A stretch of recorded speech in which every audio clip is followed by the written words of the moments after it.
28. The group looked down upon the face of their enemy. He was a handsome elf, with long dark hair and a scar on his left cheek that somehow made him look more handsome.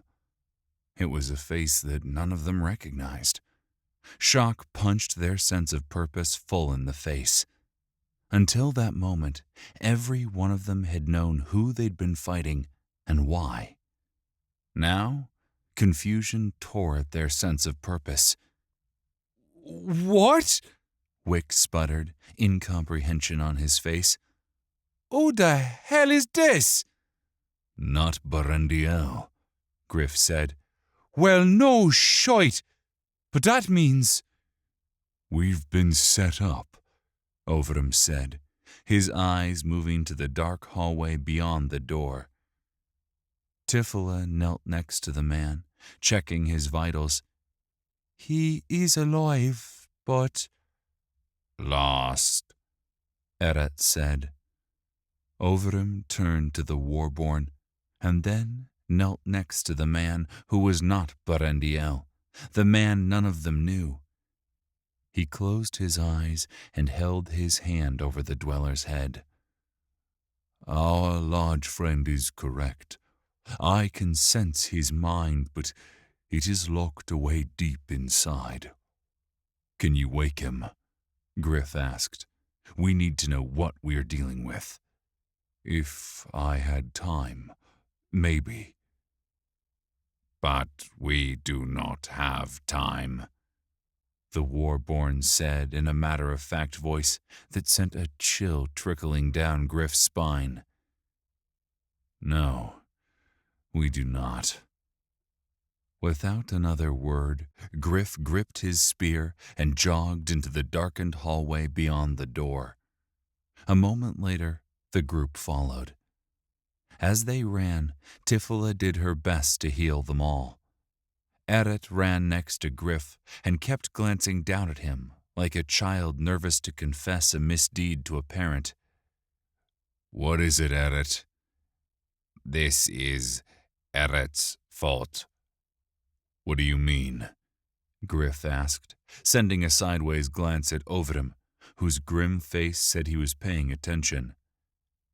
"Eret said that he did not like one of you, but—" The Warborn looked down, as if ashamed. "You meant Mirthandir." Eret nodded. "Yes, Eret could not read Mirthandir as he can the rest of you." Gryph pushed back a rising feeling of panic at the idea. What exactly can he read? "The Elf Lord was hiding something. Eret knew this, but still wanted to be friends." "I thought you meant Zeg," Wick said. "We all did," Tifila said. Eret seemed confused, and Zeg grumbled, eyeing the Warborn with ire. "What mean no like Zeg?" "Eret likes Zeg very much." "See? Everyone likes Zeg. Why think big handsome baldy no like Zeg?" "Handsome?" Wick muttered, and looked up at Eret, but Gryph waved him to silence before the gnome's confusion could lead them further down the path of distraction. "Why didn't you tell us this before?" Gryph asked, his voice hard. Eret looked at Gryph with guilty intensity. "You said being friends was a package deal, and Eret wanted to be friends." The weight of Eret's thousands of years of being alone hit Gryph like a speeding truck, and he felt sympathy for the awkward Warborn. He also suspected he would have done the same had he been in Eret's place. Gryph placed a hand on the Warborn's massive forearm. "How is he wrong, Eret?" Eret opened his mouth, but then closed it, as if searching for words he couldn't remember. He is Mirthandir, and he is other. I felt the elf lord deep inside, like a distant sound one is unsure was real or just. Eret struggled again. Your imagination? Tifla prompted. Eret smiled down on her. Yes, imagination. He is both one and many. I don't understand what that means, Wick said, trying to hide his fear under frustration. I do, Othram said, and all eyes turned to the adjudicator. He is prime. Ilrith, Gryph said, hand gripping his bag. I don't think so. Ilrith cannot hide what they are, at least not as far as I have ever heard. But sometimes, when an arbaleth larva infects a host, the metamorphosis process does not take. The victim resists, and while the brain is still consumed, enough of their will remains to take control of the nascent Ilrith. They remember who they once were, and, by all appearances, they are still human, elf, dwarf, or even gnome. But they are separate from both, neither mortal nor Ilrith. Looks of horror flowed across the assembled faces. Even Zeg seemed uncomfortable. The result is a humanoid prime with the powers and abilities of an Ilrith that can hide among their own people for years without being detected. The prime are as paranoid as they are xenophobic and believe the failed Ilrith are abominations, aberrants that are usually killed. Usually, but not always. No. Sometimes the prime will use the aberrant as spies. And you think this is what Mirthandir is? Tifla asked. It fits the available information we have, but I speak truthfully when I say I have never hoped to be wrong about anything in my life as much as I hope I am wrong here. His nose bled, Gryph blurted. What? Wick asked. When we were crossing the deep water, the mind in the crashed Arbaleth ship tried to communicate with me, but what if it was reaching out to Mirthandir instead? What if what I felt was just residual interference? What if the ship wanted to bond with him? A heavy silence hung over the group. There's more, Gryph said. I believe he is controlling the dwellers in the dark. That is why Eret said he felt many inside him. Impossible, Othram said.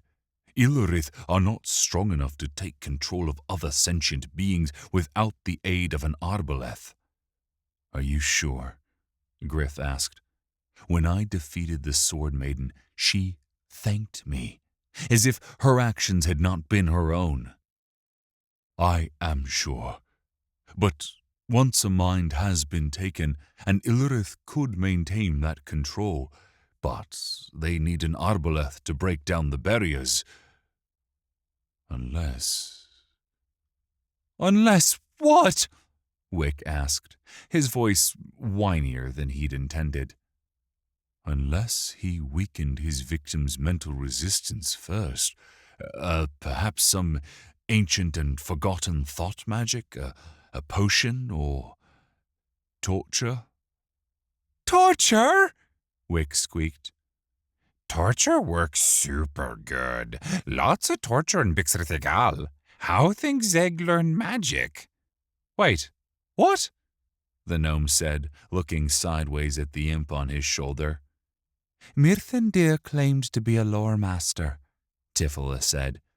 Who knows what ancient secrets he uncovered in his studies and travels? Indeed, Ovrim mused. It's why he chose the dwellers, Gryph said. All eyes turned to the player. They were already a cult of Arbaleth worshippers, willing to betray their own people. How hard would it be for Mirthandir to push them a bit further? Another silence hung heavy, as all the pieces seemed to fall into place. Maybe we're wrong, Wick said, the hope in his voice more desperate than real. Maybe he's just an Eladrine lord, fighting against that horde of arachnids, trying to save the day while we besmirch his character. The others just stared at him, letting the falsity of his words sink in. Well, shit, Wick muttered. We have to play heroes again, don't we? Yes, we do, Gryph said. Whatever Mirthandir is up to, he has played us since the beginning. Crap, Wick grumbled.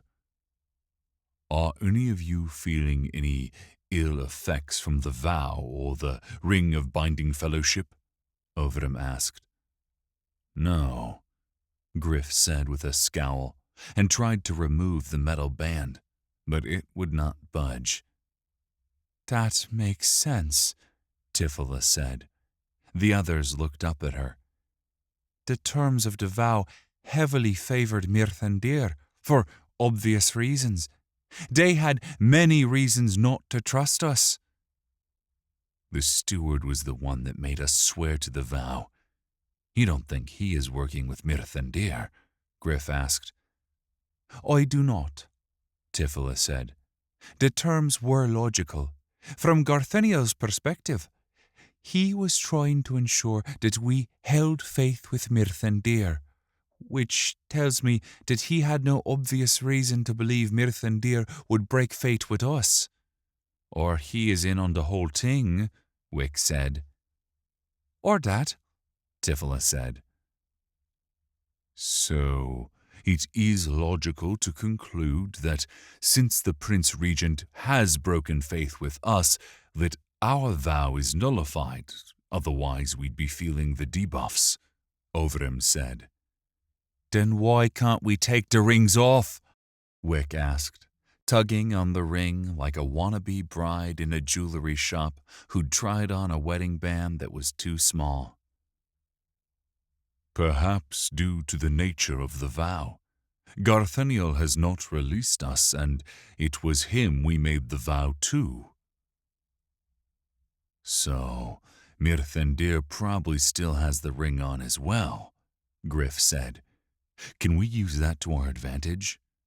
Yeah, like electrocute him. Ooh, or give him some disease that rots off his nether bits, Wick said. Did you not want to kick them? Ovrim said, with no hint of jest in his voice. Just knowing that it happened would be enough, Wick said. I do not think they work that way, Tifla said. Bummer, Wick grumbled. Indeed, the Zaidai said in a serious tone. Under other circumstances, Gryph would have chuckled at the conversation. They journeyed in silence for a while, each of them a prisoner to their own thoughts and worries. They rounded another corner and nearly ran into a wall of sticky, fibrous strands whose edges had hardened. Wick poked it with his staff, and it thunked like stone. What the hell is this? The arachnids use it to repair walls, floors, ceilings. Soon it will be hard as stone, Eret said, a smile of pride crossing his face. Why didn't you tell us they could do that? You did not ask, so Eret no speaks. Wick's mouth dropped and then closed. "You and I will have some speaks if we get out of this." "We've already given him too much of a head start." Gryph walked to the wall of webbing, hovering his hand over it, before turning to Zeg. "Zeg, burn." The imp grinned, and its tiny three-fingered hands flowed with crimson and black flame. It turned towards the webbing and sent dual blasts of blazing chthonic fire at the wall. The fibrous material ignited like dry kindling, and the flames grew furiously hot as they consumed the webbing. A moment later, the way was open, and the group moved forth. They ran in silence as the tunnel spiraled upwards at a steady incline that stole the stamina of all but Eret, who seemed indefatigable. Suspicion grew inside Gryph. Just how much did they know about this quirky, monstrous man? He was a fierce warrior who had the emotional range of a child, but could they trust him? Then there was his name. Wrong. "Eret, how are you wrong?" Gryph said, breaking the heavy silence. The group gave Gryph a surprised look, but then all eyes turned towards the massive warborn. The large man opened his mouth and then closed it again, as if considering Gryph's question. Or perhaps crafting a convincing lie. "Eret is not like other warborn. They made us not only to fight, but to think, to strategize, to adapt. These things are essential for warriors, but bad for soldiers. They cause complications." "They didn't always obey orders." "No. The Stone King wanted automatons that could think, reason, and adapt. He ordered my father to build him this army. Eret's father was a loyal servant of the king and worked day and night to create the most advanced automatons ever built. But he soon learned that the only way to give the warborn the abilities the king demanded was to give them true sentience. And the only way to give them true sentience was... "To give them a soul," Gryph said in sudden realization. His mind flashed back to the horrors he had seen in the Barrow King's mind and the secret that Morrigan, now Alaron, was so desperate to hide. Murder was a foul crime, but the consumption, destruction, or enslavement of a soul was far worse. Lives would always end, but souls were immortal. To bind a soul against its will was unforgivable. "Yes," Eret said, as if he understood what Gryph was thinking. "Where did your father get these souls?" Gryph asked, his knuckles growing white under the fierce grip on his spear. "From the fallen warriors of the Alliance." "He stole their souls?" Wick asked in horror. "No," Eret said, anger surging into his voice. "My father was an honorable man. Those who were to become warborn were all warriors of the Alliance, volunteers who pledged their lives and their souls to defend their people. If they fell in battle, their souls did not pass on, but merged with the crucible. Then they were reborn as warborn." "What is the crucible?" Tifila asked. "It is where I and all my warborn brothers were made.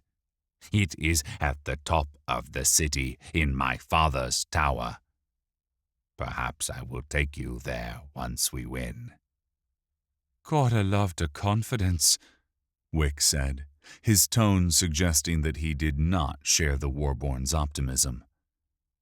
Eret smiled at Wick, for all the world reminding Gryph of a loyal puppy. "None of this explains why you are wrong," Gryph said. Eret sighed and slowed. His shoulders hung heavy. Eret was the last of the Warborn to be grafted. My father said Eret was special, but when he presented me to the Stone King, he became angry. I do not know what he saw, but he said Eret was Eret. He ordered my father to destroy me.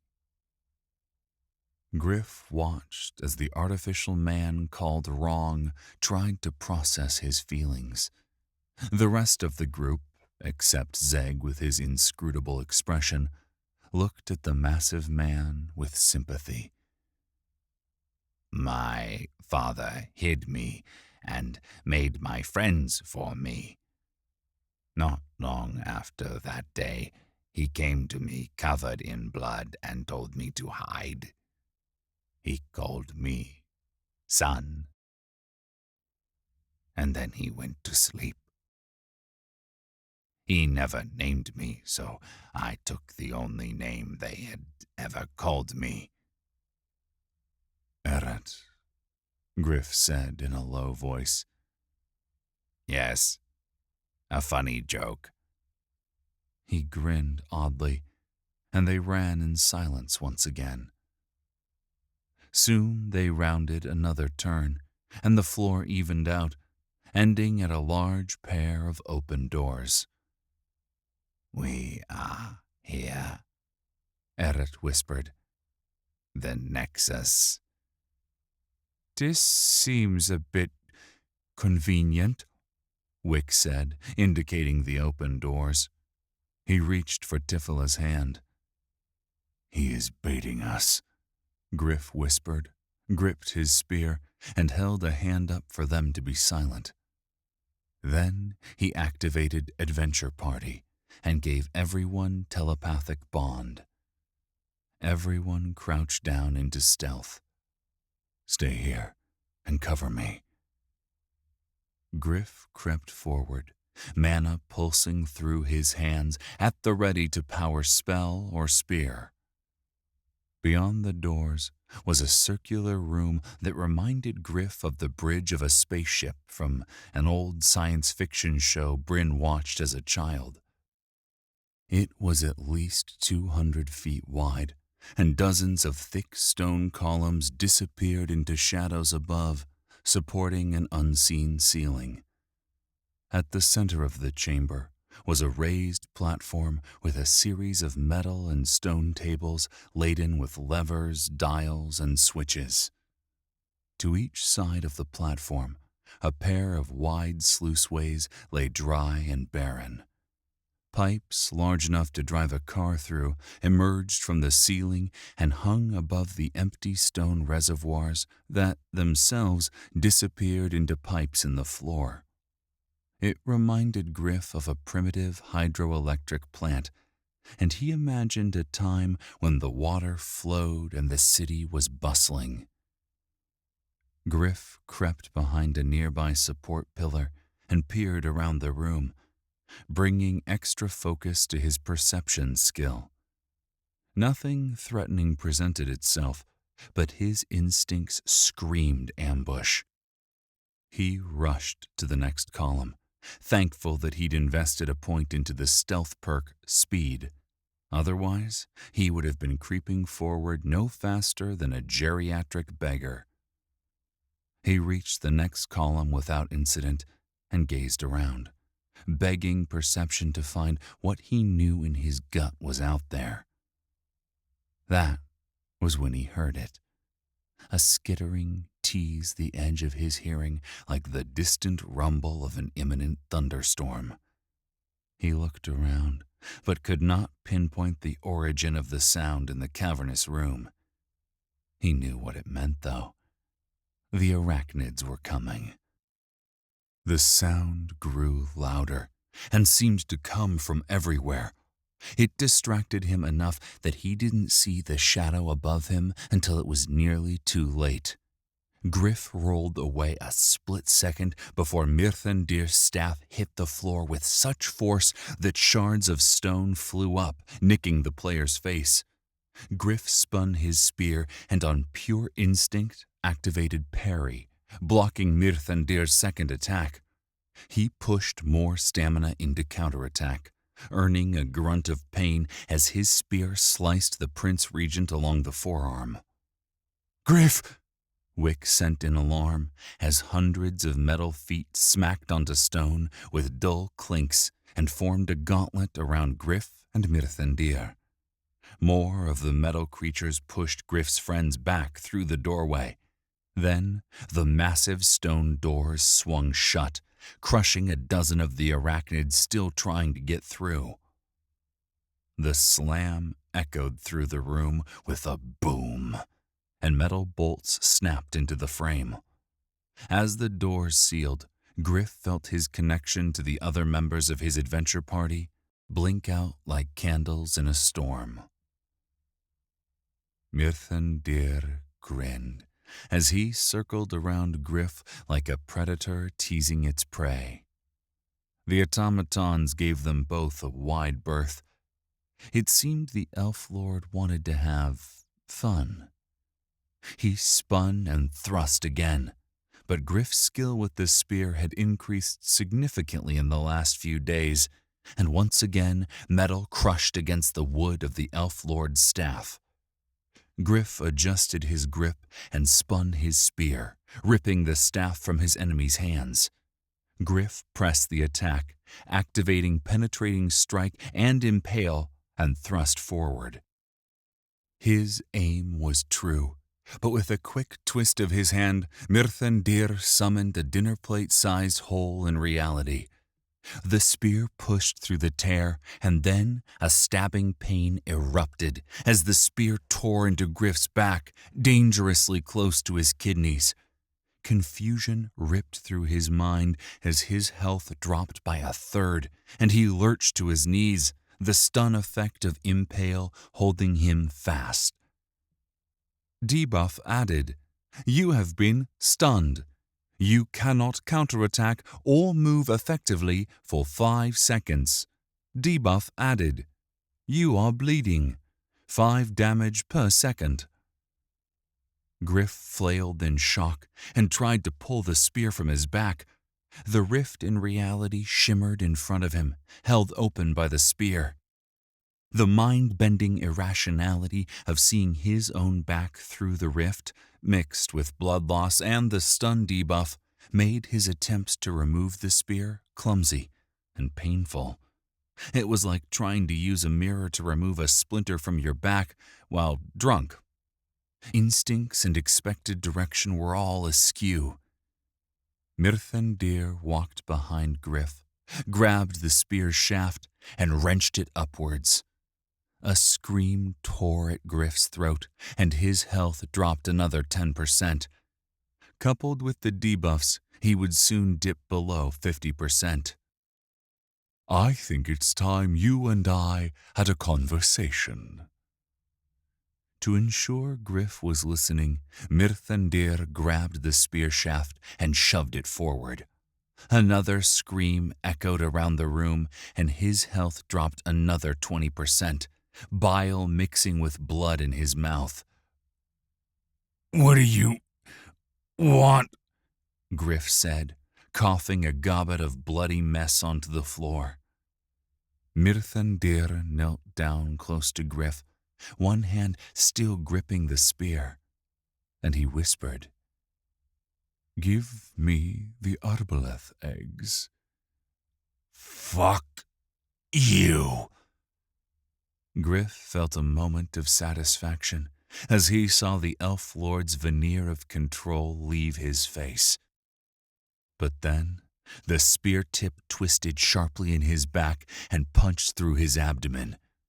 Gryph howled in pain again, and his health plummeted to 20% as another debuff warning flashed in his vision. Debuff added, you have suffered a critical wound to a vital organ. Kidney, 10 damage per second. As his mind tried to process the paradox of the dual shafts of his spear, a desperate gamble came to Gryph. If he died, he'd respawn back in the Barrow, with his soul-bound satchel and everything it contained. The Arbaleth eggs would be safe from whatever malevolence Mirthandir had planned. But the lost time would ensure his enemy would gain control of the Warborn. That control would mean certain death for his friends. He had to make sure the aberrant elf lord kept him around. I'm dying, and when I do, I take your prize with me. Gryph forced a laugh, which brought more pain. Barely controlled rage burned across Mirthandir's face, and he dug into his own bag, removing a vial of red liquid. He popped the cork, grabbed Gryph's face, and forced the potion down his throat. Gryph coughed as the liquid flowed into him, filling him with warmth. His health crept upwards, but the critical wound debuff still blinked slowly, stealing his life. Mirthandir tossed the vial aside, where it smashed against the nearest column, and then knelt in front of Gryph. He grabbed the spear shaft and then leaned close to Gryph's ear. I will make you feel 10 times this pain once I have what I want. Then he pulled the entire length of the spear through Gryph's body. The pain was indescribable, and it overwhelmed his mind. His vision warbled like a mirage on a hot desert road, and a pounding like the distant rumble of thunder kept time with his own heartbeat. Particles of dust and bits of loose stone drifted down upon him, and as blessed darkness pulled him away from worry and pain, he thought he saw a look of alarm cross Mirthandir's face.